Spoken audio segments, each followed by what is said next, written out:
Elio Di Rupo, vous êtes pour l'autorisation du cannabis. Oui, en effet, je constate aujourd'hui que dans notre pays, des centaines de milliers de personnes, et en particulier des jeunes, consomment du cannabis. Mais pour se fournir en cannabis, ces personnes sont obligées de fréquenter des dealers, c'est-à-dire des personnes qui appartiennent à des organisations criminelles, des organisations mafieuses, des trafiquants de drogue. Et non seulement ils doivent se rendre et se jeter dans les bras de milieux criminels, mais en plus le cannabis qui est fourni est très souvent coupé de verre pilé ou bien alors d'autres substances extrêmement nocives. Et donc on est dans une situation qui à la fois met en danger physiquement les personnes qui souhaitent acquérir du cannabis et en même temps ce cannabis vendu est extrêmement nocif pour la santé, non seulement parce que c'est du cannabis, mais aussi parce que c'est du cannabis coupé. Et je pense très sincèrement que le système actuel est d'une hypocrisie sans nom. On voit qu'on interdit tout, mais en réalité, on ne résout strictement rien. On fait des descentes de police, les dealers se déplacent quelques 500 mètres, 1000 mètres plus loin, mais on fait chaque fois un trou dans l'eau, parce que la demande, elle est incommensurable, elle est extrêmement importante. Et donc c'est hypocrite, on dépense beaucoup d'argent en termes de policiers, on dépense beaucoup d'argent en termes de justice, on dépense beaucoup d'argent en termes de prison, mais malheureusement, il n'y a aucune politique sérieuse en matière de cannabis. Et je trouve qu'on doit trouver une solution et que la solution, elle se trouve au niveau de l'État. C'est l'État lui-même qui doit réguler le marché du cannabis. Pourquoi ne pas se contenter du cannabis thérapeutique? Pour une raison simple, c'est que tout le monde n'est pas malade. C'est aussi simple que ça. D'abord, moi je suis heureux qu'on avance en matière de cannabis thérapeutique. J'ai vraiment dans mes amis très proches des personnes extrêmement malades et qui sont soulagées par le cannabis. Donc le cannabis thérapeutique, c'est quelque chose de bien. Mais fort heureusement, tout le monde n'est pas malade. Des centaines de milliers de personnes qui consomment du cannabis dans notre pays ne sont absolument pas malades. Donc il faut non seulement favoriser le cannabis thérapeutique, mais il faut aller beaucoup plus loin.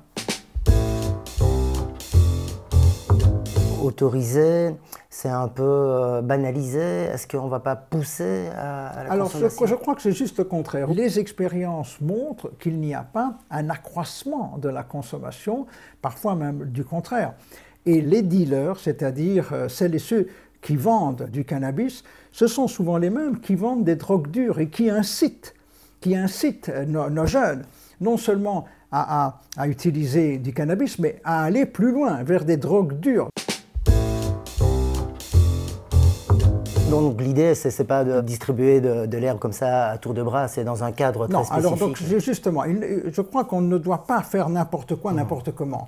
On doit faire en sorte qu'il y ait un véritable contrôle, un contrôle des autorités publiques pour que ce soit sans excès. Mais vous savez, aujourd'hui, des pays entiers, comme le Canada, qui a libéralisé, comme le Grand-Duché de Luxembourg qui vient de le faire, comme la Californie, il y a aussi le modèle néerlandais, même si on ne doit pas le copier. Mais là, eh bien, il y a une tolérance qui n'existe pas légalement chez nous.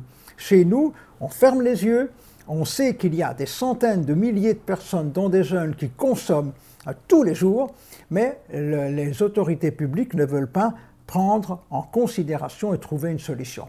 Moi, je suis le président du Parti socialiste et je dis dans la clarté qu'on doit sortir de l'hypocrisie, qu'on doit permettre au pouvoir public à la fois de produire du cannabis et de le mettre en vente avec un contrôle strict. Légaliser, autoriser, c'est pour pouvoir encadrer et structurer. Alors je veux qu'il y ait une régulation, un contrôle, et ce contrôle doit être public. Et en plus, les moyens financiers qui sont considérables, qui rentreront dans les caisses de l'État, devront notamment servir à faire de grandes campagnes de prévention Aujourd'hui, il y a déjà de la prévention, mais ce sont essentiellement des associations privées qui sont subventionnées, mais ça ne suffit pas par rapport à l'ampleur du phénomène.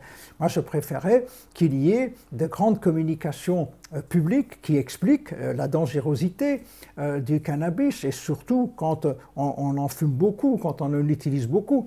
Je crois qu'on ferait œuvre d'utilité en termes de santé publique que de libéraliser.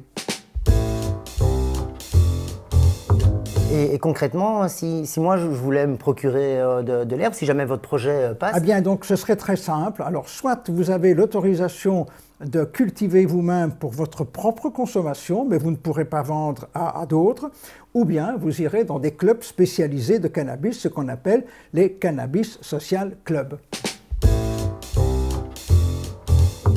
Autoriser le pétard, ça risque de faire pas mal de bruit.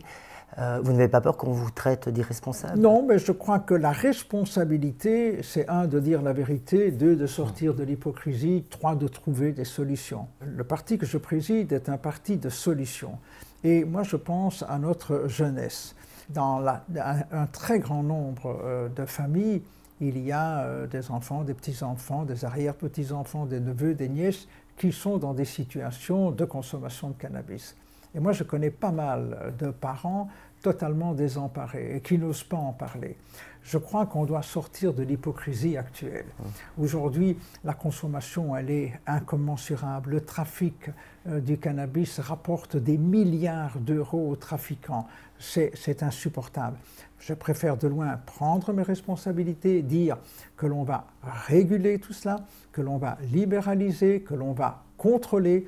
Ça permettra aussi à toutes les familles qui sont concernées par ces difficultés d'être soulagées, d'en parler librement, parce que, un peu comme on parle librement de la cigarette ou du cigare ou de l'alcool aujourd'hui, on pourra parler du cannabis et surtout s'adresser à celles et ceux qui peuvent apporter des réponses à des parents, à des grands-parents qui sont angoissés, qui ne savent pas que faire quand la situation d'un des leurs devient difficile.